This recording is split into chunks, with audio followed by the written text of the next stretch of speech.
முதல் கனவு மூச்சுள்ள வரையில் வரும் அல்லவா? கனவுகள் தீர்ந்து போனால் வாழ்வில்லை அல்லவா? கனவல்லவே கண்மணி நானும் நிஜமல்லவா? சத்தியத்தில் முளைத்த காதல் சாகாது அல்லவா? இது என்னது? இன்னும் எவ்வளவு நேரத்துக்கு இதே கடந்து ஊதிட்டு கிடக்கிறது? சரி, இந்த அம்மா கூட ஒரே பாடுதாமா. ஏன் தான் இப்படி இலவு எடுக்கிறாலோ தெரியல. அடச்சி, இந்த அடுப்பு கூட நமக்கு எதிரியாதான் இருக்கு. சனானு எரிஞ்சாதானே இந்த பாலை காய்ச்சிட்டு உள்ள போகலாம். இன்னும் எவ்வளவு நேரத்துக்கு இதுலயே கடந்து ஊதிக்கிட்டு இருக்கிறதுன்னு தெரியல. இந்த தம்மா துண்டு பால் காயறதுக்கு எதுக்காக நம்மள இங்க உட்கார வச்சிருக்கானே தெரியல. இந்த பாலை அழகு போல கேஸ்லயே காய்ச்சிருந்துருக்கலாம். ஒருவேளை இந்த அம்மா நமக்கு வேலை கொடுக்கணும்னே கொடுக்கறாளா என்னமோ தெரியல. யார் சொன்னா விறகடுப்புல காப்பி போட்டாதான் நல்லா இருக்கும்னு? டெய்லி இந்த காப்பிக்காக ஒரு விறகடுப்பை பத்த வச்சு அதை மறுபடியும் அமர்த்தி என்ன பாடுமா. ஊதி ஊதி மனுஷாளுக்கு உயிர் தான் போகுது. இன்னும் எவ்வளவு நேரத்துக்கு தான் இதே ஊதிட்டு கிடக்க போறோம்னோ தெரியல. எனக்கு இப்ப வர கோவத்துக்கு அந்த ஆளு எல்லாத்தையும் எட்டி உழைச்சிட்டு ஓடிடலாமான் தான் இருக்கு. நம்மளும் வருஷம் ஃபுல்லா இதே அடுப்புல உட்காந்து தான் காப்பி போடுறோம். ஆனா இப்ப வரைக்கும் அடுப்பு பத்த வச்சு எரிக்க தெரிய மாட்டேங்குது நமக்கு. அப்போ நமக்கு இன்னும் எக்ஸ்பீரியன்ஸ் பத்தல. சனானு இந்த அடுப்பை எப்படி எரிக்கணும்னு கத்துக்கிட்டு எப்பெல்லாம் காப்பி போட சொல்றாலோ அப்பெல்லாம் ஈஸியா காப்பி போட்டுறணும். எப்போ மாதிரி என்னடா எந்த சத்தமும் இல்லாம இருக்கேன்னு நினைச்சிட்டு இருந்தேன். வந்துட்டியா? எம்மா, என்னதுமா இதெல்லாம்? என்னடி எம்மா, எதுக்குமா இந்த பாத்திரத்துல இங்க தூக்கிட்டு வந்துட்டு இருக்க? மக்களே, இன்னில இருந்து இந்த அடுப்புல தான் சமைக்கணும். நம்ம எது இந்த அடுப்புல சமைக்கணுமா? யாரு சமைக்க போறா? பூமாரி மக்களே, உனக்கே தெரியும்ல அம்மாவுக்கு ஒரே நெஞ்சு வலி. அப்புறம் மக்களே, கேஸ் தீந்து போச்சுமா. இதுக்கப்புறம் இந்த அடுப்புல தான் சமைச்சாகணும். கேஸ் தீந்து போச்சுன்னா கேஸ் புக் பண்ணி வர வச்சு சமைச்சுக்க. எனக்கெல்லாம் தெரியாது. நான்லாம் இந்த அடுப்புல உட்காந்து ஊதிட்டு இருக்க முடியாது. ஏட்டி, உனக்கு விஷயமே தெரியாதா? என்னதுமா? ஐயா அலராத, சொல்றேன் இரு. இங்க பாரு, நீ எந்த விஷயத்த வேணாலும் எப்படி வேணாலும் சொல்லு. ஆனா நான் இங்க உட்காந்து சமைப்பேன் மட்டும் நீ நினைச்சு கூட பார்க்காத. சத்தியமா நான் பண்ண மாட்டேன். ஏட்டி, முதல்ல விஷயத்த என்னன்னு கேளுடி. என்னதுமா? அப்ப இருந்து விஷயத்த சொல்றேன் தான் சொல்லிட்டு இருக்க. ஆனா சொன்ன பாடு இல்ல இன்னும். ஊட்டி, இதுக்கப்புறம் நம்ம வீட்டுல கேஸ் அடுப்புலாம் கிடையவே கிடையாது. இதுக்கப்புறம் இந்த விறகடுப்புல தான் சமைச்சாகணும். என்னமா என்ன சொல்லிக்கிட்டு இருக்க? என்ன வேலை வாங்கறதுக்காக இப்படிலாம் பண்ணிட்டு இருக்கியா? ஏட்டி பைத்தியக்காரி, சிலிண்டர் விலையெல்லாம் ஏறி போய் கிடக்குது. தங்க வெள்ளி கூட வாங்கிடலாம் போல இருக்கு, சிலிண்டர் வாங்க முடியாது போல. ஆமாட்டி, இதுக்கப்புறம் இந்த அடுப்புல உட்காந்து தான் சமைச்சாகணும். எம்மா லூஸ் மாதிரி கேஸோட போய் தங்கம் வெள்ளி எல்லாம் கம்பேர் பண்ணிட்டு இருக்க? உனக்கு என்ன அந்த இத்து போன கேஸும் தங்கமும் ஒண்ணா? ஏட்டி, தங்கம் கூட வாங்கிடலாம் போல இருக்கு, இந்த கேஸ வாங்க முடியாதுடி. என்னம்மா, யாராவது ஏதாவது பொருளையே கழிப்பி விட்டாங்களா? பூமாரி, ஒரு இளவுக்கும் லைக் இல்ல. அங்க உட்காந்து நாடகம் பார்க்கறதுக்கு மட்டும்தான் லைக். நியூஸ் எல்லாம் பார்த்தா தானே இதெல்லாம் தெரியும். இப்படியே 7 மணில இருந்து 10 மணி வரைக்கும் நாடகம் பார்த்தா மட்டும் காணும். நியூஸ் எல்லாம் பார்ப்போம், 4 விஷயத்த தெரிஞ்சுப்போம், அதெல்லாம் கிடையாது. நாடகத்துல ஹீரோ எப்படி இருக்கா, ஹீரோயின் எப்படி இருக்கான்னு பார்த்தா மட்டும் காணும். இங்க பாரு, கேஸ் விலை ஏறுதோ தங்க விலை ஏறுதோ எந்த விலை ஏறினாலும் சரி, என்னோட வேலை இந்த பாலை காய்க்கிறது. நான் காய்ச்சி காப்பி போட்டு எடுத்துட்டு நான் பாட்டுக்கு போயிட்டே இருப்பேன். இவ்வளவு நேரம் நான் என்ன கதையா சொல்லிக்கிட்டு இருந்தேன்? என்னமோ கிளம்புறதுக்கு நின்றுட்டு இருக்கா? இங்க பாரு, இன்னைக்கு நைட்டு சாப்பாடு நீ தான் செய்யணும். எது இந்த அடுப்புல கடந்து நான் ஊதிக்கிட்டு இருக்கணுமா? என்னட்டு பூமாரி இப்படி இருக்க? உன் வயசு பிள்ளைல எல்லாம் போய் பாரு எப்படி எல்லாம் வேலை பாக்குறாளோன்னு. எம்மா, ஆவுனா இந்த டைலாக்க மட்டுமே சொல்லி வேலை வாங்கலான்னு மட்டும் நினைக்காத. இன்னைக்கு நாளா சமைக்க மாட்டேன். அதுவும் இந்த அடுப்புல எல்லாம் என்னால உட்கார முடியாது. ஏட்டி பூமாரி, எனக்கு நிறைய வேலை இருக்குட்டி, இல்லன்னா நானே சமைச்சிருவேன். சரி, உனக்கு நிறைய வேலை இருக்கு தானே, அந்த வேலையை நான் பாக்குறேன். இந்த வேலையை நீயே பாத்துக்க. யோட்டி, உனக்கு பால் எல்லாம் கறக்க தெரியாது, அமைதியா இரு. நான் சொன்னதை மட்டும் நீ செய்ய. எம்மா, என்னம்மா இதெல்லாம்? எனக்கு காப்பி போடவே கடுப்பா இருக்குமா இந்த அடுப்புல. எப்படிமா நான் இதெல்லாம் வச்சு சமைப்பேன்? என்னாலலாம் இந்த அடுப்புல உட்காந்து சமைக்க முடியாதுமா. நான் கடுப்பாயிருவேன் சொல்லிட்டேன். என் வயிறும்ல என் தங்கம்மா இல்ல மக்களே. இன்னைக்கு ஒரு நாள் மட்டும் சம மக்களே. நாளைல இருந்து அம்மாவே சமைச்சிடுறேன். நீ பொய்யா சொல்லாதம்மா. நாளைக்கு என்னையதாம்மா நீ சமைக்க சொல்லுவேன். எனக்கு நல்லாவே தெரியுமா உன்னை பத்தி. இல்லடி, நாளைல இருந்து நானே சமைச்சுக்கிறேன். இன்னைக்கு ஒரு நாள் மட்டும் நீ சமைச்சு வை. ஐயோ, எனக்கு தலைவலியா இருக்குமா. எனக்கு இதுல எல்லாம் உட்காரவே பிடிக்கலமா. பூமாரி, இன்னைக்கு ஒரு நாள் மட்டும் சம மக்களே. நாளைல இருந்து அம்மாவே சமைச்சுக்கிறேன். ஐயோ, பெரும் ரோதனையா இருக்குமா அவங்க கூட எல்லாம். எனக்கு முதல்ல காப்பி மட்டும் போட்டா போதும்னு, இப்ப சமைக்க சொல்ற. என்னடி, நானும் அப்பையில இருந்து பாத்துட்டு இருக்க ஒரு மாதிரியா துள்ளிக்கிட்டு இருக்க. ஓ வயசு பிள்ளைகளை எல்லாம் ஒவ்வொரு வீட்லயும் பாரு எவ்வளவு அழகு போல சமைச்சு காய்கறிக்கு ஊட்டியே விடுதுவோம். ஆனா நீ இன்னைக்கு ஒரு நாள் மட்டும் நாளைல இருந்து நானே சமைச்சுக்கிறேன்னு சொன்னதுக்கு அப்புறமும் நல்லா லஞ்சு நின்னுட்டு இருக்க. இங்க பாரு, இன்னைக்கு நீ தான் சமைச்சாகணும். அதை விட்டுட்டு எங்கேயாவது பறக்கணும்னு நினைச்சேன்னு வையே, சீவாங்கட்ட பிய்ய அடிப்ப சொல்லிட்டேன். அதான் நான் கொஞ்சம் பொறுமையா இருந்துட கூடாது. உடனே தலைமையில ஏறி உட்காந்துன்னு நினைப்ப நீ. என்னடி, என்ன அலற? எங்க அந்த கட்ட விளக்கமா இருக்கானும்? எம்மா, என்ன எம்மா ப்ளீஸ்மா, என்னாலலாம் இதுல உட்காந்து சமைக்க முடியாதுமா. நீயே சமைச்சுக்கம்மா. ஏட்டி, நம்ம வீட்டுல உட்காந்து சமைக்கவே இந்த பாடுபடுத்துறியே. இதே ஒருத்த வீட்டுல கல்யாணம் பண்ணி கொடுத்தனா நீ என்ன பண்ணுவ? அங்கேயாவது உன்ன மாதிரி ராட்சசி யாரும் இல்லாம இருந்தா நல்லா இருக்கும். எட்டி நான் உன்னை 10 மாசம் சுமந்து பெத்தவடி, என்ன போய் ராட்சசிங்கிற? அதான் இது ஒண்ணு கிடைச்சிருது உனக்கு. நான் தான் 10 மாசம் சுமந்து பெத்தேன், நான் தான் 10 மாசம் சுமந்து பெத்தேன்னு இந்த ஒரு வார்த்தையை சொல்லியே என்ன அடிச்சு மிதிச்சு பிரிச்சு எடுத்துற. ஏ எம்மா, என்ன அம்மா வாய் பேசுறா பாரு. ஒரு தாய்காரிய எப்படி எல்லாம் பேசுறா பாரு இவ. ஒவ்வொரு வீட்லயும் எவ்வளவு அழகு போல பிள்ளைவ பிறந்திருக்கு, எனக்குன்னு வந்து வாச்சிருக்கீங்களே நீங்களாம். உன்னை கஷ்டமே தெரியாமல்ல வளர்த்தேன். கொஞ்சோண்டு சோறு வடிச்சு குழம்பு வைக்க சொல்றதுக்கு இந்த பாடுபடுத்துறாளே இவ. ஒரே ஒரு நாள் தான் நான் சமைக்க சொல்றேன், அதுக்கே இந்த பாடுபடுத்துறா. இந்த மாதிரி கூத்தெல்லாம் எந்த வீட்லயாவது நடக்குமா? தாய்காரி அழுவ வச்சு இப்படி பார்த்துக்கிட்டு உட்காந்துருக்காளே குத்துக்கல்லு மாதிரி. இதே இடத்துல வேற பிள்ளை இருந்துச்சுன்னா எம்மா நானே சமைச்சுக்கிறேம்மான்னு சொல்லியிருக்குமே.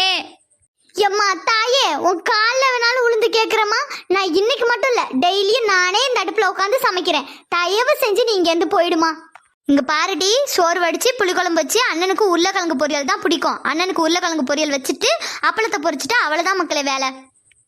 ஐயோ ஐயோ, இவ்வளோ நேரம் வரைக்கும் கண்ணுலேருந்து தார தாரையாக தண்ணி ஊற்றிட்டு இருந்துச்சு.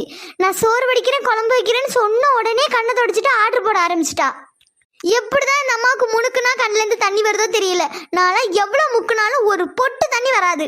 என்னடி எதுவுமே சொல்லாம உட்காந்துருக்க? போ அந்தால நடிச்சு நடிச்சு ஏமாத்துவ ஆள. என்னடி அலறிட்டு இருக்க? எல்லாத்தையும் செஞ்சு வச்சிருவியா என்ன? செய்யாம இருந்தா மட்டும் விட்டுருவியா என்ன? போ செஞ்சு வைக்கிறேன். சரி மக்களே, நான் போயிட்டு வரேன். போ போ, நீ மட்டும் ஜாலியா போய் சின்ன பொண்ணாத்த ராணியத்த கூட எல்லாம் கதை விடு. நான் மட்டும் இங்கேயே அடுப்புல கடந்து ஊதிக்கிட்டு இருக்கேன்.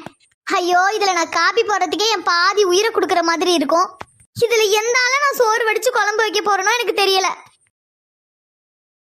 ஐயோ இனியா, இன்னும் நீ அழுது முடிக்கலையா? என்னடி உனக்கு பிரச்சனை? எதுக்காக இப்ப அழுதுகிட்டே இருக்க? அதெல்லாம் ஒன்றும் இல்லடி, நீங்கள் ஆஃபீஸ்லேருந்து வந்ததுலேருந்து சாப்பிடாம இருக்கீங்க, போய் ஃபஸ்ட்டு சாப்பிடுங்க. ஏண்டி அப்போலேருந்து எங்களை மட்டும் சாப்பிடு சாப்பிடுன்னு சொல்லிட்டு இருக்க, நீ சாப்பிட வரலையா? அப்போ எனக்கு பசிக்கவே இல்லை பிரீத்தி. நிஜமாவே பசிக்கலையா? அதுவும் உனக்கு பசிக்கலன்னு சொல்லும்போது ஆச்சரியமா இருக்குடி. பிரீத்தி விளையாடாத பிரீத்தி. சேச்சா, நான் விளையாடலாம் இல்லைனியா. உனக்கே 2 தட்டு சாப்பாடு சாப்பிட்டாதான் வயிறு ஃபில் ஆகும். அப்படி இருக்க உனக்கு பசிக்கலன்னா இட்ஸ் எ மெடிக்கல் மிராக்கல் டி. என்னடி சொன்ன? ஏண்டி ஏன் கோவப்படுற? நீ எப்போதுமே 2 தட்டு சாப்பாடு தானே சாப்பிடுவ. நான் சொன்னது கரெக்ட் தானே வினோ? ஆமா இனியா, அவ கரெக்டா தானே சொல்றா. எதுக்காக கோவப்படுற? என்ன உனக்கு தனியா கோவம் முளைச்சு போச்சா? என்ன நான் எப்படி 2 தட்டு சாப்பாடு சாப்பிட்டேன்? அது மட்டும் இல்ல, உன்னை விடலாம் நான் கம்மியா தான் சாப்பிடுவேன். அப்படியா தக்காளி? வினோ என்ன இனியா, எதுக்கு அலற? என்னடி தக்காளி அது இதுன்னு கூப்பிடுற? இதே வார்த்தை சொல்லி தானே அகில் சார் உன்னை கூப்பிட்டாரு. அப்ப மட்டும் அமைதியா இருந்தா நான் சொன்னானு கோவம் வருதா? இங்க பாரு வினோ, நான் டென்ஷனா ஆயிடுவேன் சொல்லிட்டேன். உன்னை விடலாம் நான் ஒல்லியா தாண்டி இருக்கேன். யார் சொன்னா அப்படி? குண்டம்மா, நீ குண்டா தாண்டி இருக்க. ஏன் வினோ, உண்மையாவே குண்டா இருக்கனா என்ன? பிரீத்தி நீ சொல்லுடி, நான் என்ன குண்டாவா இருக்கேன்? குண்டாதான் இருக்க. நிஜமா சொல்லுங்கடி, குண்டாவா இருக்கேன்? வினோ நீ சொல்லு வினோ, நான் குண்டாலாம் இல்ல, கரெக்டா தானே இருக்கேன். இவ்வளவு நேரம் வரைக்கும் பாஞ்சிட்டு இருந்த தக்காளி. தக்காளி எல்லாம் சொல்லாதீங்கடி, எனக்கு எரிச்சலா இருக்கு. நாங்க வச்ச பேர் இல்லடி அது, உன்னோட அகில் சார் வச்ச பேர் அது. அவர் ஒண்ணு என்னோட அகில் சார் இல்ல, தேவையில்லாம பேசாத. ஆமால, இன்னில இருந்து அவர் ஓ அகில் சார் இல்ல. நீ அந்த கதையெல்லாம் விடு, நான் என்ன குண்டாவா இருக்கேன்? இல்லடி, நாங்க சும்மா தான் சொன்னோம். நீ கரெக்டா இருக்க, அழகா இருக்க. நிஜமாவா? ஆமாடி, நான் உண்மையதான் சொல்றேன். நீ தான் செம்ம அழகா இருக்க. போதுமா? நீ ஒண்ணு என் மனசாறுதலுக்காக சொல்லலையே. இல்லடி, நான் உண்மையதான் சொல்றேன். என்ன ஒண்ணு, அவர் சொன்ன மாதிரி தக்காளி மாதிரி தலுக்கு புளுக்குன்னு தான் இருக்க. வினோ நான் டென்ஷன் ஆயிடுவேண்டி, இப்பதானே நான் குண்டா இல்லைன்னு சொன்னேன். குண்டா இல்லடி, ஆனா தலுக்கு புளுக்குன்னு இருக்க. ஹே, இதே தாண்டி அவரும் சொன்னாரு. அப்படின்னா என்னடி மீனிங்? அதுக்கு மீனிங்கா நான் சொல்றேன். சொல்லு. அதுக்கு என்ன மீனிங்னு தெரியுமா இனியா? சொல்லு, என்ன மீனிங்? அத நீ அகில் சார்ட்ட தாண்டி கேட்கணும். இங்க பாரு பிரீத்தி, இப்படி எல்லாம் கடுப்பேத்திட்டு இருந்தா செவிட்ட கைட்டி கையில கொடுத்துருவேன் சொல்லிட்டேன். நீ இப்படி கோவப்பட போதுதான் அழகா இருக்க தெரியுமா? ஏன் அழகா இருக்க மாட்டேன்? அழகா தான் தெரிவேன். என்னை கோவப்படுத்தி பாக்குறதே ஒரு வேலையா வச்சிருக்கீங்களா, அப்ப நான் அழகா தான் தெரிவேன். சரி சரி கோவப்படாத. சரி வா போய் சாப்பிடலாம். உங்களுக்கு பசிக்குதுன்னா போய் சாப்பிடுங்க, நான்லாம் வரல.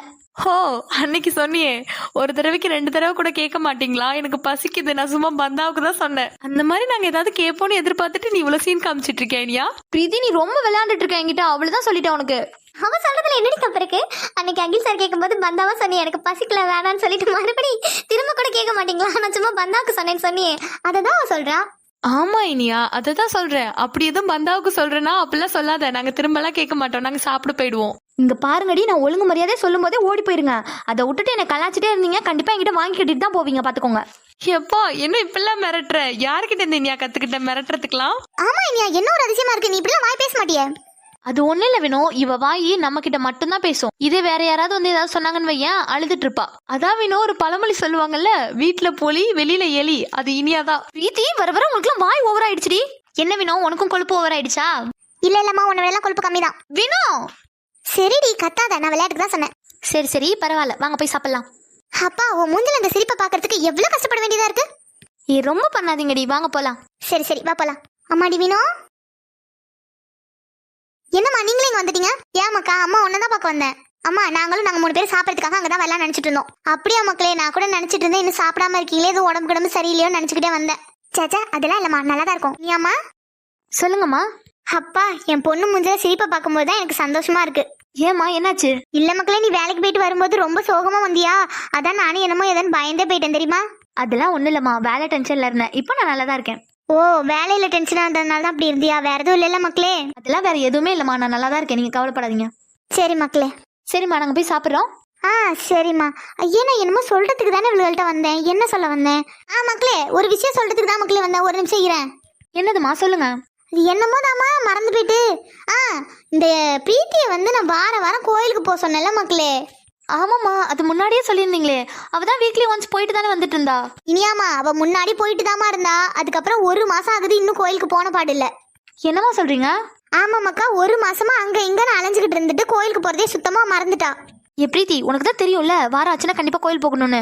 கிட்டத்தட்ட 4 வாரமா கோயிலுக்கே போகாம இருந்திருக்க. இனியா எல்லாம் தெரிஞ்ச நீயே இப்படி பேசலாமா? நீ பார்த்துட்டு தானடி இருக்க. இந்த 1 மாசமா எவ்வளவு பிரச்சனையை சமாளிக்கிறதுக்கே டைம் கரெக்டா இருக்கு. இதுல நான் எங்க இருந்து கோயிலுக்கு போறது? ஆமாமா, பிரீத்தி சொல்றதும் கரெக்ட் தான். 1 மாசமா நிறைய பிரச்சனை, அதனால தான் கோயில் போகாம விட்டுருப்பா. சரி பரவாயில்ல விடுங்க, நாளைக்கு தான் ஞாயிற்றுக்கிழமைல, ஸோ ஆஃபீஸும் லீவு தான். ஸோ போயிட்டு வந்துடலாம். சரி மக்களே, அப்ப உங்க 3 பேருக்குமே லீவு தானே நாளைக்கு? ஆமாம்மா 3 பேருக்கும் லீவு தான். அப்ப சரி, நம்ம 4 பேருமே சேர்ந்தே கோயில் போயிட்டு வந்துடலாம். சரியா? சரிம்மா, நாங்களும் உங்க கூட சேர்ந்துலாம் வெளியில போய் ரொம்ப நாள் ஆகுது. அப்ப இனியா நாளைக்கு கோயில் மட்டும் போக வேண்டாம், வேற எங்கேயாவது சுத்தி பார்த்துட்டு வரலாம் அம்மா கூட. அதெல்லாம் வேணாம் மக்களே, நீங்க வேணா எங்கேயாவது சுத்தி பார்த்துட்டு வாங்க. நான் கோயிலுக்கு போயிட்டு நான் வீட்டுக்கு வந்துடுறேன். என்னம்மா, ஒரு நாள் தானே, நாளைக்கு ஒரு நாள் ஜாலியா எங்கேயாவது போயிட்டு வரலாமா ப்ளீஸ்? இல்ல மக்கா, நீங்க போயிட்டு வாங்க, நான் வீட்லயே இருக்கேன். ஏமா அதான் நாங்க இவ்வளவு சொல்றோம்ல, எங்களுக்காக வர மாட்டீங்களா? அதாண்டி என்கிட்ட எப்பெல்லாம் பேசினா எப்பெல்லாம் காரியம் ஆகும்னு வினோவுக்கு மட்டும் தான் தெரியும். அம்மா ப்ளீஸ்மா. சரி மக்களே, சரி போலாம். அப்போ நாளைக்கு செம்ம ஜாலியா இருக்க போகுது. ஆமாம்மா, எனக்கும் கொஞ்சம் மைண்ட் அப்செட்டா தான் இருக்கு. ஸோ அப்படியே வெளில போயிட்டு வந்தாலும் ஜாலியா இருக்கும். சரி மக்களே, காலையிலே குளிச்சுட்டு கிளம்பி இருங்க. காலைல கோயிலுக்கு போயிட்டு அப்படியே எங்கேயாவது போயிட்டு வருவோம். சரியா? சரிம்மா. சரி 3 பேர் போய் சாப்பிட்டுட்டு கொஞ்சோல துணி கிடக்கு, அதை மட்டும் துவைச்சு போட்டுருங்க மக்களே. அதானே பார்த்தேன், என்னடா இன்னும் வேலை சொல்லவே இல்லையேன்னு. என்னடி கொஞ்சம் தானே துணி இருக்கு, துவைச்சிடலாம். துவைச்சிடலாம், நீ துவை நான் அலசுறேன். சரியா? அதெல்லாம் இல்ல, நீ தான் துவைக்கணும். ஆனா நல்ல பேர் மட்டும் நீங்க வாங்குங்க, வேலையெல்லாம் மட்டும் நான் பாக்குறேன். சரி இன்னைக்கு அம்மா கிட்ட நீ தான் துணி துவைச்சேன்னு சொல்றேன், போதுமா? ஏன்னா இன்னைக்கு மட்டும் டெய்லி நான் தானே துவைக்கிறேன். அப்படி பார்த்தா நான் தானே பாத்திரம் வளர்க்குறேன். அம்மா சண்டே ஆரம்பிக்காதீங்கம்மா, தயவு செஞ்சு போய் சாப்பிடுங்க போங்க. சும்மா இருக்க முடியாம ஜாமா நான் தான் வளர்க்குறேன், துணியை நான் தான் துவைக்கிறேன்னு ஆரம்பிக்கிறாளுங்க. அகில், நாளைக்கு பத்திரிக்கை வச்சு சாமி கும்பிட்றதுக்கு கோயில் போகணும்னு சொன்னாங்க, ஞாபகம் இருக்குல்ல? ஞாபகம் இருக்கு. என்னடா வேண்டாம் விருப்பா சொல்லிட்டு இருக்கா? என்னடா பிரச்சனை? நான் என்ன சந்தோஷமாவா இருக்கேன் பல்ல காமிச்சிட்டு இருக்கிறதுக்கு? நானே பல டென்ஷன்ல இருக்கேன். உனக்கு பல டென்ஷன்லாம் இல்ல, ஒரே டென்ஷன் தான். இனியாவே எப்படி சமாளிக்கிறது அதானே? ஆமாண்டா, அதுதான் இருக்கிறதுலே பெரிய டென்ஷன். அதெல்லாம் இனியாவை ஈஸியாவே சமாளிச்சிடலாம். அப்படியாடா? ஏதாவது ஐடியா வச்சிருக்கியா? ஐடியாலாம் இல்ல, ஆனா ஈஸியா சமாளிச்சிடலாம். ஆனா பிரசாந்த், உனக்கு மட்டும் வாய் இல்லைன்னு வையேன். அகில், நான் நிஜமா தானே சொல்றேன். சரி, எந்த பாயிண்ட் ஆஃப் வியூல இருந்து அப்படி சொல்ற? அது இப்போ ஒரு இன்சிடென்ட் நடந்துச்சு, அதை வச்சுதான் சொல்றேன். எது? அதான்டா, இனியா வந்து ஒன்று பார்த்தாங்களே, அதை வச்சுதான் சொல்றேன். பிரசாந்த், நான் ஆல்ரெடி டென்ஷன்ல இருக்கேன்டா. என் வாயிலேருந்து ஏதாவது வாங்கி கட்டிட்டு போயிடாத, அமைதியா போயிடு. ஏன்டா, நான் உண்மையா தானே சொல்றேன். எது உண்மை? எந்த லாஜிக்ல நீ இப்படிலாம் பேசிட்டு இருக்க? அகில், நான் சொல்றதை நல்லா திங்க் பண்ணி பாரு. இன்னைக்கு நடந்த விஷயத்தால இனியா எவ்வளவு ஹார்ட் ஆயிருப்பாங்கன்னு உனக்கும் தெரியும், எனக்கும் தெரியும். ஆமா, இந்த விஷயத்தால கண்டிப்பா அவங்க மேல கோவமா தான் இருப்பாங்க. சரிடா, இதெல்லாம் தெரிஞ்ச கதை தான். அடுத்து சொல்லு, முழுசா கேள்றா. சரி சொல்லு. சோ அவங்க என்னைக்கும் இல்லாம இன்னைக்குதான் உன் மேல அளவுக்கு அதிகமான கோவத்துல இருந்திருப்பாங்க. சப்பா மண்ட காயுதுரா, என்னதான்டா சொல்ல வர? சீக்கிரம் சொல்றா, முழுசா கேள்றா. அகில், கேட்டுட்டு தான் பிரசாந்த் இருக்கேன், சீக்கிரமா சொல்ல வந்த விஷயத்த சொல்றா. அதான்டா, அவ்வளவு கோவமா இருக்கும் போதும் நீ வந்திருக்கேன்னு தெரிஞ்ச உடனே உன்னை பாக்கிறதுக்காக வந்திருக்காங்க. சரி, இப்ப அதுக்கு என்ன பண்ணலாம்? என்னடா இவ்வளவு அசால்ட்டா என்ன பண்ணலாம்னு கேட்டுட்டு இருக்கா? அவங்க இருக்க கோவத்துக்கு அவங்க உன்னை பார்த்தே இருக்க கூடாது. இல்ல, எனக்கு புரியல. இப்ப நீ எனக்கு நல்லது பண்ணணும்னு நினைக்கிறியா இல்ல கெட்டது பண்ணணும்னு நினைக்கிறியா? இல்லடா, லாஜிக் படி சொல்றேன். அவங்க இருந்த கோவத்துக்கு கண்டிப்பா உன்னை பார்த்துருக்கே கூடாது. ஆனா அவங்களால உன்னை பார்க்காம இருக்க முடியல. இதுல இருந்து என்ன தெரியுது? நீ எல்லாம் ஒரு கம்பெனியோட சிஓன்னு வெளில சொல்லாதடா, அசிங்கமா சிரிச்சிருவாங்க எல்லாரும். ஏன்டா? பின் என்னடா, ஒரு லாஜிக்க கூட புரிஞ்சுக்க தெரியாது, தற்குறியா இருக்கடா. நான் உனக்கு அண்ணன்டா, இருந்துட்டு போடா. ஆனா இந்த விஷயத்துல நான் தான் உனக்கு அண்ணன். ஓ அப்படியா? சரிங்க அண்ணன், சொல்லுங்க. இப்ப என்ன பண்ணலாம்? இப்போ என்ன பண்ணலாம்னா யோசிக்கலாம். பிரசாந்த், தயவு செஞ்சு ஒரு ரூமுக்கு போயிடுறா. நான் இருக்கிற டென்ஷன்ல ஏதாவது சொல்லிட போறேன். அகில், நீ இப்ப கேட்கறது புரியுதுடா, ஆனா ஆன் த ஸ்பாட்ல ஐடியா கேட்டா எப்படா சொல்றது? அப்புறம் எப்படா ஐடியா மணி மாதிரி அவ்வளவு பேசின? நான் இப்ப இருக்கிற லாஜிக்க சொல்றேன், ஈஸியா சமாளிச்சிடலாம்னு சொல்றேன். அந்த ஈஸியா சமாளிக்கிறாங்களா வெண்ணையை மட்டும் சொல்றல, அதுக்கான ஐடியாவை யார் சொல்வா? அவன் உங்ககிட்ட மாட்டல பிரசாந்த், அவன்கிட்ட தான் நீ மாட்டிருக்க. எப்படா கார்த்திக் என்னோட சுச்சுவேஷனை கரெக்டா புரிஞ்சுக்கிற? தெரியும்டா, நீ அவனை கலாய்க்கிறதுக்கு தான் ஆரம்பிச்ச. ஆனா இப்போ அவன் உன கலாச்சிட்டு இருக்கான். கலாச்சா கூட பரவாயில்லடா, ரொம்ப அசிங்கப்படுத்துறான். நீ தானே ஸ்டார்ட் பண்ண, நீயே முடிச்சு வை. சொல்றா. ஐடியா சொல்றா. அது அது வந்து ஐடியாடா. இங்க பாரு பிரசாந்த், என்ன டென்ஷன் பண்ணிட்டு இருக்காத. டேய் நிஜமாவே ஐடியா இருக்குடா. சரி ஐடியாவை சொல்லு. டேய் நாளைக்கு பத்திரிக்கை வச்சு சாமி கும்பிட்றதுக்கு அவங்க ஏரியா கோயிலுக்கு தான் போறோம். பிரசாந்த் இதெல்லாம் தெரிஞ்ச விஷயம் தான்டா, ஐடியாவை சொல்றா. டேய் ஐடியாவே இதுல தான்டா இருக்கு, அமைதியா கேள்றா. ஓ ஐடியாவே இதுல தான் இருக்கா, சரி சொல்லு.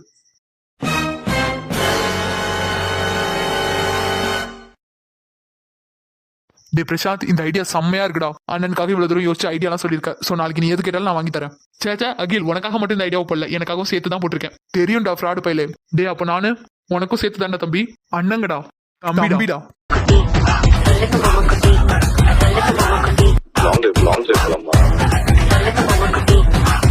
சரிடா இப்ப வாங்க ரூமுக்கு போலாம். சரிடா வாங்க போலாம். தம்பி அகில், பிரசாந்த், கார்த்திக் வாங்கப்பா. அகில் இப்பதான் வரியாப்பா? பிரசாந்த் நீங்க வாங்க, நான் ரூமுக்கு போறேன். அகில் அகில் என்ன கலா? அகில் என்கிட்ட பேசாமலே போறான், தெரியலக்கா. பிரசாந்த் அகிலுக்கு என்ன பாச்சு? பிரசாந்த் கலா என்ன கலா இதெல்லாம்? அக்கா தெரியலக்கா. கார்த்திக் நீயாவது சொல்லுப்பா, எதுக்காக அண்ணனா பேசாமலே போறான்? கார்த்திக் நில்லு கார்த்திக். ஏய் கலா என்ன கலா, பசங்க எல்லாம் நம்ம கிட்ட பேசாமலே போறாங்க. அக்கா அதான்க்கா எனக்கும் ஒண்ணு புரியல. அதுவும் கார்த்திக் என்கிட்ட பேசாமலே போறான். கலா என் பசங்க யாருமே என்கிட்ட பேசல கலா. அக்கா ஒருவேளை அந்த பொண்ணுங்கள்ட்ட நம்ம பேசினது தெரிஞ்சிருச்சோ? கலா அதுக்காக நம்ம கிட்ட பேசாமல போவானுங்க. தெரியலக்கா, சின்ன வயசுல இருந்து கார்த்திகை பத்தி உங்களுக்கு தெரியும்ல, என்ன பிரச்சனையா இருந்தாலும் வந்து என்கிட்ட பேசிடுவான். ஆனா அவனே இப்ப என் மேல கோவமா போறான்க்கா. கலா எனக்கு என்னமோ நம்ம பசங்க எல்லாம் நம்ம கையை விட்டு போற மாதிரியே இருக்கு கலா. எனக்கும் அப்படிதாக்கா தோணுது, நம்ம தப்பு பண்ணிட்டோமோன்னு தோணுது. ஆமா கலா, நம்ம பசங்களை நம்மளே தப்பா எதுவும் புரிஞ்சுக்கிட்டோமோ தெரியலக்கா. ஆனா நம்ம தப்பு பண்ணிட்டோமோன்னு தான் எனக்கும் தோணுது. ஆனா கலா பசங்க எதுக்காக கோவமா இருக்கானுங்களே தெரியல. எனக்கு ஒரு மாதிரி படன்னு வருது கலா.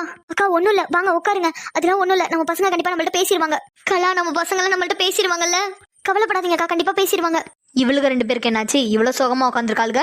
சரி என்னன்னு தான் விசாரிப்போமே. அண்ணி சொல்ல அகிலா. என்னாச்சு அண்ணி, ஏன் சோகமா இருக்கீங்க? பசங்க யாருமே எங்கள்கிட்ட பேசவே இல்ல அகிலா. ஓ நம்ம போடு நல்லா நங்குற மாதிரி நச்சுன்னு தான் பொருந்திருக்கு. இன்னைக்கு பேசாம போயிருக்கானுங்க, நாளைக்கு உங்க மூஞ்ச பார்க்கறதுக்கு கூட விரும்ப மாட்டானுங்க. அதுக்கப்புறம் உங்களை ஒட்டு மொத்தமாவே வெறுத்துருவானுங்க. அண்ணி என்ன சொல்றீங்க? ஆமா அகிலா, நான் அப்பவே நினைச்சேன் அண்ணி இப்படிதான் நடக்கும்னு. என்ன அகிலா என்ன சொல்ற? நீங்க பிள்ளையார் கோயிலுக்கு போயிருந்தீங்களா, அப்ப வீட்டுல ஒரு பெரிய பிரச்சனையே நடந்துச்சு. என்ன அகிலா நடந்துச்சு? அதான் நம்ம அகில் மாப்பிள்ள, பிரசாந்த் மாப்பிள்ள, கார்த்திக் மாப்பிள்ள இவங்க 3 பேர் வந்து அவ்வளோ கத்துனாங்க. அகிலா நீ என்ன சொல்ற? எதுக்காக கத்துனானுங்க? அதான் அவளுக்கு 3 பேர் நம்ம பசங்கள்ட்ட எதேதோ சொல்லி கொடுத்துருக்காளுங்க. அதை வச்சுக்கிட்டு தான் வந்து கத்திக்கிட்டு இருந்தாங்க. என்ன அகிலா இதெல்லாம் நீ முன்னாடியே என்கிட்ட சொல்லக்கூடாதா? அண்ணி நான் இப்பதானே உங்களே பாக்குறேன். நான் மாடியில இருந்து இப்பதான் கீழே இறங்கி வந்தேன். நீங்க எப்ப கோயில் போயிட்டு வந்தீங்கன்னு எனக்கு தெரியவே தெரியாது. நான் தான் அப்பவே சொன்னலக்கா, நம்ம தான் தப்பு பண்ணிட்டோம். ஆமாக்கா, தேவையில்லாம அந்த பொண்ணுங்களை பேசி பசங்களோட வெறுப்பதான் சம்பாரிச்சிருக்கோம். ஆமாக்கா, இதெல்லாம் முன்னாடி நம்ம யோசிச்சிருக்கணும். எதை பத்தி யோசிக்காம முட்டாள்தனமான காரியத்தை பண்ணிட்டோம்க்கா. கலா எனக்கு என் பசங்களை நினைச்சு ரொம்ப கவலையா இருக்கு கலா. எப்படி இந்த விஷயத்தெல்லாம் நான் சரி பண்ண போறேன்னு தெரியல. ஐயோ நம்ம ஒரு மாதிரி நினைச்சா இவளுக ஒரு மாதிரி நினைச்சிட்டு இருக்காளுங்க. அவளுகளை பத்தி ஏத்தி விட்டா அவளுக்கு மேல திரும்பவும் கோவப்பட்டு ஏதாவது பண்ணுவாளுன்னு பார்த்தா அவள்கிட்ட மன்னிப்பு கேட்கே போயிடுவாளுங்க போலயே. விட்டா விடக்கூடாது அகிலா, கண்டிப்பா விடக்கூடாது. அண்ணி என்ன நீ பேசிட்டு இருக்கீங்க? நீங்க பண்ணது எல்லாமே கரெக்ட் தான். இல்ல அகிலா, நாங்க பண்ணது எல்லாமே தப்பு. அந்த பொண்ணுங்களை அப்படி பேசியிருக்க கூடாது. எனக்கு கூட அந்த பிள்ளையார் கோயில போய் உட்கார்ந்துருக்கும் போதெல்லாம் இதேதான் தோணிட்டே இருந்துச்சு. நான் நினைச்ச மாதிரியே வீட்டுல நடந்திருக்கு. ஆமாக்கா, எனக்கும் கோயில உட்காந்துருக்கும் போது மனசு ஒரு மாதிரி நெருடலாவே இருந்துச்சு. நம்ம தான் ஒருவேளை அந்த அப்பாவி பொண்ணுங்களை கஷ்டப்படுத்திட்டோம்னு தோணிட்டே இருந்துச்சு. இல்ல இவளுக்கு இப்படிலாம் யோசிக்கவே கூடாது. இவளுக்கு மட்டும் இப்படி எல்லாம் யோசிச்சா கண்டிப்பா காரியம் கெட்டு போயிடும். இப்ப ஏதாவது பண்ணி இந்த விஷயத்த டைவர்ட் பண்ணும். அண்ணி சொல்ல அகிலா. அண்ணி நாளைக்கு குலதெய்வம் கோயில்ல போய் பத்திரிக்கை வச்சு சாமி கும்பிட போறோமே, அது ஐஷு கிட்ட பவிக்கிட்ட எல்லாம் சொல்லிட்டீங்களா? ஐயோ அதை நான் மறந்தே போயிட்டேன். கலா நீ ஒண்ணு பண்ணு, ஐஷுக்கிட்டையும் பவிக்கிட்டையும் மறக்காம சொல்லிட்டு இந்த விஷயத்த. காலையில எந்திரிச்சு குளிச்சுட்டு கிளம்பி இருக்க சொல்லு, சரியா? சரிக்கா. அகிலா அப்புறம் நம்ம பசங்கள்ட்டையும் சொல்லிடு. ஜெகன், நந்தினி, ஸ்னேகா இவங்க 3 பேர்ட்டையும் சொல்லிடுங்க காலையில எந்திரிச்சு கிளம்பி இருக்கணும்னு. நீ அதெல்லாம் நான் பாத்துக்கிறேன். ஐயோ இந்த விஷயத்த அரவிந்திட்ட சொல்லணும், மாமா கிட்ட சொல்லணும், எல்லார்கிட்டயும் சொல்லணும். இன்னும் சொல்லாமலே இருக்கு. அண்ணி முதல்ல போய் இந்த விஷயத்த எல்லார்ட்டையும் சொல்லுங்க. சரி நான் போய் பக்கத்து கோயில்ல ஐயர் இருப்பாரு, அவர்கிட்ட போய் முகூர்த்த நேரம் காலையில எத்தனை மணிக்கு இருக்குன்னு கேட்டுட்டு வந்துடுறேன், சரியா? சரிக்கா நீங்க போங்க, நான் எல்லாத்தையும் சொல்லிக்கிறேன். மறந்துடாதக்கா, எல்லார்கிட்டயும் சொல்லிடு, சரியா? அதெல்லாம் நீங்க கவலைப்படாம போங்க, அதான் நானும் இருக்கல, சொல்லிடலாம். சரி அகிலா கொஞ்சம் பாத்துக்கோங்க, நான் போயிட்டு வந்துடுறேன். சரி அண்ணி நீங்க போங்க. அப்பா ஒரு வழியா இந்த விஷயத்துல இருந்து அவளை டைவர்ட் பண்ணியாச்சு. இன்னும் கொஞ்ச நேரம் விட்டுருந்தோம், கண்டிப்பா இவங்க 2 பேரும் சேர்ந்து அவள்கிட்ட மன்னிப்பே கேட்டு வந்திருப்பாளுங்க. சரிக்கா சீக்கிரமா போய் எல்லாத்தையும் சொல்லி நான் கிளம்புறேன். சரிக்கா. அகிலா நீங்க நம்ம பசங்கள்ட்ட மட்டும் சொல்லுங்க, நானே மத்த எல்லாத்தையும் சொல்லிக்கிறேன். இல்ல நீ பரவாயில்ல, நானே ஐஷுக்கிட்டையும் பவிக்கிட்டையும் சொல்லிக்கிறேன். நீங்க மத்த எல்லாருக்கும் சொல்லுங்க. சரிம்மா. ஹாய்ங்க, எல்லாரும் எப்படி இருக்கீங்க? கண்டிப்பாக நல்லா இருப்பீங்கன்னு நம்புகிறேன். நானுமே ரொம்ப நல்லா இருக்கேன். அப்புறம் நம்ம கதை இது எப்படி போகுது, நல்லா இருக்கா, உங்களுக்கு பிடிச்சிருக்கா அப்படிங்கிறத கண்டிப்பாக கமெண்ட் பண்ணுங்கள். அப்புறம் கொஞ்சம் நாளாக ரெகுலராக வீடியோ கொடுக்க முடியாமல் இருந்துச்சு, அதுக்கு ஃபஸ்ட்டு சாரி. என்னென்னு பார்த்தீங்கன்னா சம் இஷ்யூஸ், அதனால தான் மழை பெஞ்சிச்சு, அப்புறம் வீட்டுக்கு கெஸ்ட் வந்திருந்தாங்க. ஸோ என்னால் சரியாக வாய்ஸே கொடுக்க முடியல, அன்கம்ஃபர்டபுளாக இருந்துச்சு. அதனால தான் வந்து நான் வீடியோ போடாமல் இருந்தேன். அப்புறம் முக்கியமாக இப்போ பேச வந்ததுக்கு என்ன ரீசன்னு பார்த்தீங்கன்னா, எஸ்டர்டே வந்து எனக்கு 2 கமெண்ட்டு, ஒரு கமெண்ட்டாக இருந்தால் கூட நான் விட்டுருந்துருப்பேன். ஆனால் எஸ்டர்டேவே 2 கமெண்ட் வந்துச்சு. அது என்ன கமெண்ட்டுன்னு பார்த்தீங்கன்னா, வேற ஒரு சேனலோட ரிவ்யூ வந்து நம்மளோட கமெண்ட்டில் வந்து பண்ணியிருந்தாங்க. அது வந்து எப்படி சொல்கிறது, நீங்கள் பண்ணுறது தப்பு இல்லை, ஆனால் வந்து நீங்கள் அவங்கன்னு நினச்சி இப்போ எனக்கு பண்ணதுனால இப்போ அவங்களுக்கு அந்த ரிவ்யூ போகாமல் இருந்திருக்கும்ல, அதனால தான் நான் வந்து அதை சொல்லலான்னு வந்தேன். நீங்கள் கமெண்ட் பண்ணும்போதே அது யாரோட சேனல்னு பார்த்துக்கோங்க. ஒன்ஸ் வந்து பார்த்துட்டு அதுக்கப்புறமா கமெண்ட் பண்ணுங்கள். ஏன்னா வந்து கமெண்ட் பண்ணுறதுமே நீங்கள் ரொம்ப பெருசாக லாங்காக கமெண்ட் பண்ணுறீங்க, அது அவங்களோட ரிவ்யூ இல்லை. அவங்களும் பார்த்து அவங்களும் கொஞ்சம் ஹாப்பியாக இருப்பாங்க. நீங்கள் வந்து எனக்கு பண்ணதுனால இப்போ அவங்களுக்கு அந்த ரிவ்யூ போகாமல் இருந்திருக்கும். அதுக்காக தான் நான் பேசியே வந்தேன். ஸோ வந்து நீங்கள் ஒரு வீடியோ பார்க்குறீங்க அப்படின்னா அதுக்கு ரிவ்யூ கொடுக்கும்போது நீங்கள் எந்த வீடியோவில் இருக்குதுன்னு பார்த்துட்டு அதுக்கப்புறமா கொடுங்க. ஏன்னா வந்து உங்களுக்கும் டைம் வேஸ்ட் ஆகும், அதே போல் சேர வேண்டியவங்களுக்கும் போய் சேராமல் இருந்துடும். அந்த மாதிரி தான் எனக்கு வந்து ஒரு கதை வந்து தெரியும், பிரியமானவளை வந்து நான் பார்ப்பேன். அவங்களோட கதைக்கு கொடுக்கறதுக்கு பதிலாக எனக்கு கொடுத்துருந்தாங்க. அவங்க கதை நான் பார்க்கறதுனால நான் வந்து சொல்லிட்டேன், இந்த மாதிரி காய் சிஸ்டரோட சேனல் அது என்னோடது இல்லை அப்படின்னு போய் சொல்லிட்டேன். ஆனால் இன்னொருத்தவங்களோடது ஏதோ பாட்டி, என்னமோ ராணி பாட்டியே என்னமோ சொல்லியிருந்தாங்க. அது வந்து நம்ம ராணி அம்மா கிடையாது, அவங்க வேறு ஏதோ நேம் சொன்னாங்க, எனக்கு சரியாக ஞாபகம் இல்லை. ஸோ வந்து ஏதோ பாட்டி வந்து ராக்குடு அப்படி சொல்லி போட்டிருந்தாங்க. அது எந்த கதைன்னு கூட எனக்கு சரியாக தெரியல. நான் தெரிஞ்சிருந்தா கூட இந்த சேனல் இல்லைன்னு சொல்லியிருப்பேன். ஆனால் நான் சொல்லிட்டேன், இந்த மாதிரி என்னோட கதை பேர் வந்து முதல் கனவு, நீங்கள் தப்பாக பண்ணிட்டீங்கன்னு சொல்லிட்டேன். இருந்தாலும் நெக்ஸ்ட் டைம் வந்து இந்த மிஸ்டேக் இல்லாமல் பார்த்துக்கோங்க. ஏன்னா நீங்கள் ரொம்ப பெருசாக டைப் பண்ணி அனுப்புறீங்க அப்படின்னா உங்களோட ஒவ்வொரு கமெண்ட்டும் இந்த மாதிரி கண்டென்ட் கிரியேட்டராக இருக்கவங்களுக்கு ரொம்ப மோட்டிவேஷனாக இருக்கும். ஸோ வந்து நீங்கள் தப்பாக அனுப்பிட்டீங்க அப்படின்னா அவங்களுக்கு சேர வேண்டியவங்களுக்கு சேராது, நீங்கள் பண்ணதுக்கான டைமும் வேஸ்ட் ஆகிடும். அதனால் கொஞ்சம் இதில் மட்டும் பார்த்துக்கோங்க. அவ்வளோதான், இதை சொல்கிறதுக்காக தான் வந்தேன். Okay, bye bye. நெக்ஸ்ட் வீடியோவில் பார்ப்போம். டாடா.